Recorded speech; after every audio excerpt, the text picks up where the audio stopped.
Start. Dear viewers, আমরা সবাই জানি যে আসলে টেন্স তিন প্রকার।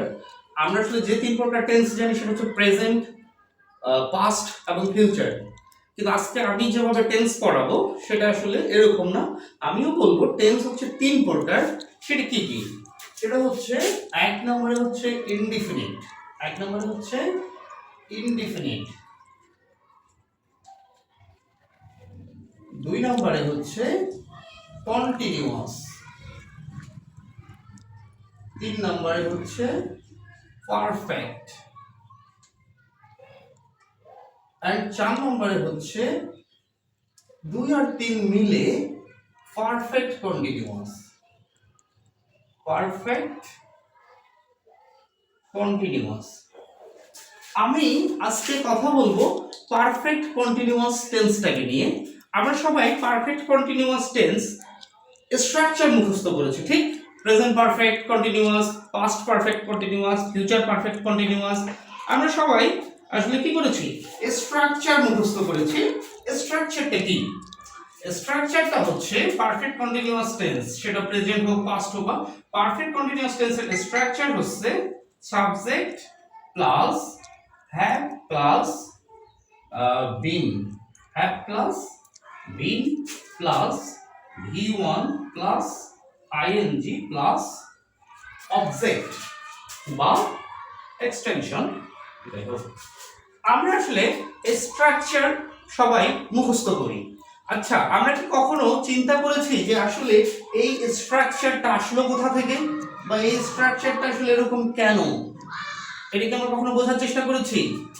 এখানে যে স্ট্রাকচারটা আমরা লিখেছি ডিয়ার স্টুডেন্টস, এই স্ট্রাকচারটা আসলে নতুন কিছু না।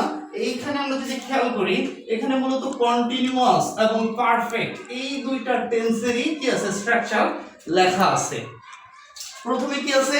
প্রথমে আছে পারফেক্ট, তারপরে আছে কন্টিনিউয়াস, তাই তো?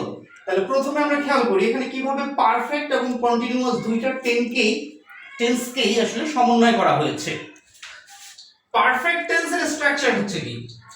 পারফেক্ট টেন্সের স্ট্রাকচার হচ্ছে subject plus have verb plus V3, তাই তো? আর কন্টিনিউয়াস টেন্সের স্ট্রাকচার কি? Subject plus be verb plus V1 plus ing। আচ্ছা, এখন এই দুইটা স্ট্রাকচারকে যদি আমরা এখানে খেয়াল করি, তাহলে প্রথমে যদি আমরা খেয়াল করি কি আছে? Subject plus have plus been, অর্থাৎ এটা পারফেক্টের স্ট্রাকচার হয়ে গেছে। এটা কিসের স্ট্রাকচার হয়ে গেছে? এটা পারফেক্ট টেন্সের স্ট্রাকচার হয়ে গেছে, অর্থাৎ subject plus have plus V3, subject plus have plus V3। এরপরে যদি আমরা খেয়াল করি এখানে কি আছে? কন্টিনিউয়াস টেন্স আছে।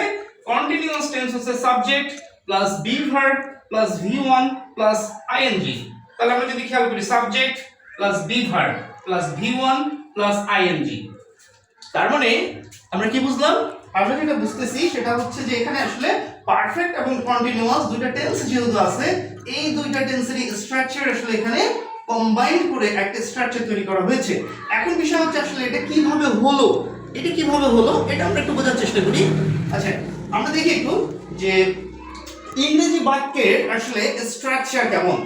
ইংরেজি বাক্য লেখার যে স্ট্রাকচার সেটা হচ্ছে প্রথমেই সাবজেক্ট লিখতে হয়, তারপরেই হচ্ছে অক্সিলারি ভার্বের জায়গা, তারপরে হচ্ছে প্রিন্সিপাল ভার্বের জায়গা, তারপরে হচ্ছে অবজেক্টের জায়গা বা এক্সটেনশনের জায়গা, তাই তো? তাহলে সাবজেক্টের পরে অক্সিলারি ভার্ব, দেন হচ্ছে প্রিন্সিপাল ভার্ব।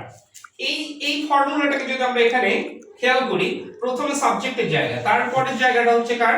তারপরের জায়গাটা হচ্ছে অক্সিলারি ভার্বের। তার মানে হ্যাভ যখন অক্সিলারি ভার্ব, সেই সাপেক্ষে এখানকার ভার্বটা হচ্ছে মূল ভার্ব, তাই তো? এটা যদি অক্সিলারি ভার্ব হয় তাহলে তারপরের জায়গাটা কার? তারপরের জায়গাটা হচ্ছে মূল ভার্বের। তাহলে হ্যাভের বৈশিষ্ট্য হচ্ছে যে হ্যাভের পরে যদি কোনো মূল ভার্ব বসে তাহলে অবশ্যই তাকে V3 ফর্মুলায় বসতে হয়। কোন ফর্মুলা? V3 ফর্মুলায় বসতে হয়। যার কারণে আমি এখানে বি না বসাই কি বসাইছি? বিন বসাইছি। আমাদেরকে আসলে বিন বসাতে হয়। কেন বিন বসাতে হয় আমরা কি বুঝতে পারছি বিষয়টা? যে এখানে কেন বিন হবে, এটা আসলে কোনো সূত্র না, এটা আসলে লজিক্যাল বিষয়। যে এখানে হ্যাভ যদি অক্সিলারি ভার্ব হয় তাহলে তার পরের জায়গাটা হচ্ছে মেইন ভার্বের, তাহলে হ্যাভ যখন অক্সিলারি ভার্ব সেই সাপেক্ষে বি হচ্ছে এখানে মূল ভার্ব। তো হ্যাভের পরে মূল ভার্ব কখনোই প্রেজেন্ট ফর্মে থাকতে পারবে না, তাকে থাকতে হবে V3 ফর্মে। দ্যাটস মিন এখানে বিন হয়ে গেছে। আচ্ছা, এবার আমি যদি সাবজেক্টকে বেস করে বি ভার্বকে অক্সিলারি ভার্ব ধরি, সাবজেক্টের পরে যদি বি ভার্বটাকে যদি আমি অক্সিলারি ভার্ব ধরি, তাহলে সেই সাপেক্ষে এখানে যে ভার্বটা বসবে সেই ভার্বটা হচ্ছে এখানকার প্রিন্সিপাল ভার্ব। তার মানে আমি যদি এদিক থেকে খেয়াল করি, এটা যদি প্রিন্সিপাল ভার্ব হয় তাহলে প্রিন্সিপাল ভার্বের আগেরটা হচ্ছে অক্সিলারি ভার্ব, এটা যদি এখন প্রিন্সিপাল ভার্ব হয় তাহলে এটা হচ্ছে অক্সিলারি ভার্ব। তাহলে এই অক্সিলারি ভার্ব সাপেক্ষে এটা হচ্ছে মেইন ভার্ব, এই অক্সিলারি ভার্ব সাপেক্ষে এটা হচ্ছে মেইন ভার্ব। তাহলে বি যদি অক্সিলারি ভার্ব হয় তাহলে বি এর সাপেক্ষে এখানকার যে মেইন ভার্বটা আছে, তাহলে আমরা কি জানি বি ভার্বের বৈশিষ্ট্য কি? বি ভার্বের বৈশিষ্ট্য হচ্ছে তারপরে মূল ভার্বের প্রেজেন্ট ফর্মের সাথে আই যুক্ত করতে হয়, এটা আমরা সবাই জানি, তাই তো? তাহলে এখানে যেহেতু বি ভার্ব আছে, সো বি ভার্ব যদি অক্সিলারি ভার্ব হয় তাহলে তারপরের যে মূল ভার্বটা আছে সেই মূল ভার্বের সাথে আমাকে আইএনজি যুক্ত করে দিতে হবে। এই সবগুলো বিষয় আসলে আমরা জানি, এগুলো বেসিক বিষয়, কিন্তু আমরা আসলে এভাবে ব্যাখ্যা করে না বুঝে আমরা কি করি? আমরা আসলে স্ট্রাকচার মুখস্থ করি।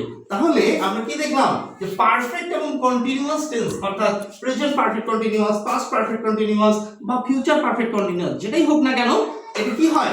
এটা আসলে আমরা কন্টিনিউয়াস এবং পারফেক্ট টেন্সের যে স্ট্রাকচার করি সেটাই হচ্ছে একটা কম্বিনেশন।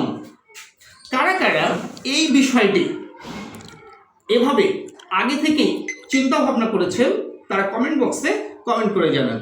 আর ক্লাসটি যদি ভালো লেগে থাকে এরকম ব্যাখ্যামূলক ক্লাস পাওয়ার জন্য আমার চ্যানেলকে বা আমার পেজকে ফলো করবেন। সকলকে ধন্যবাদ।